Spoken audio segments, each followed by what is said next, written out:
இந்தியால அகைன் லாக்டவுனா? ஆமாங்க. அந்த சிச்சுவேஷன நோக்கி தான் நம்ம போயிட்டுருக்கோம். இன்டர்நேஷனல் எனர்ஜி அசோசியேஷன் சொல்லியிருக்காங்க. எனர்ஜிக்கான தட்டுப்பாடு இந்தியால அதிகமா இருக்கிறனால, எல்லாரும் அதுக்கு தயாரா இருங்க அப்படின்னு சொல்லிட்டு.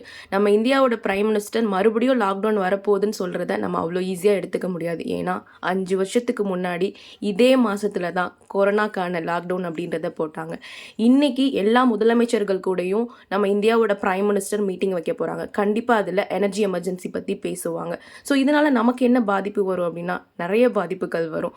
ஈரானும் அமெரிக்காவும் போர் பண்ண அமெரிக்கா 5 நாள் இடைவெளி விட்டாலும் நான் உன்னை வந்து அடிப்பேன்னு சொல்லிட்டு ஈரான் அகைன் பண்ணிட்டு தான் இருக்காங்க. ஸோ இதனால நமக்கு ஆல்ரெடி ஃபியூயல் தட்டுப்பாடு வந்துருச்சு, எல்பிஜி தட்டுப்பாடு வந்துருச்சு. இனிமேல் லாக்டவுன் போடலாம், பப்ளிக் டிரான்ஸ்போர்ட்டேஷன் தான் யூஸ் பண்ணணும்னு சொல்லலாம், ஒர்க் ஃப்ரம் ஹோம் கிடைக்கலாம். ஏன் நீங்கள் பார்த்துட்டு இருக்க இந்த வீடியோவை பார்க்க விடாமல் உங்கள் இன்டர்நெட் கூட முடங்கலாம்.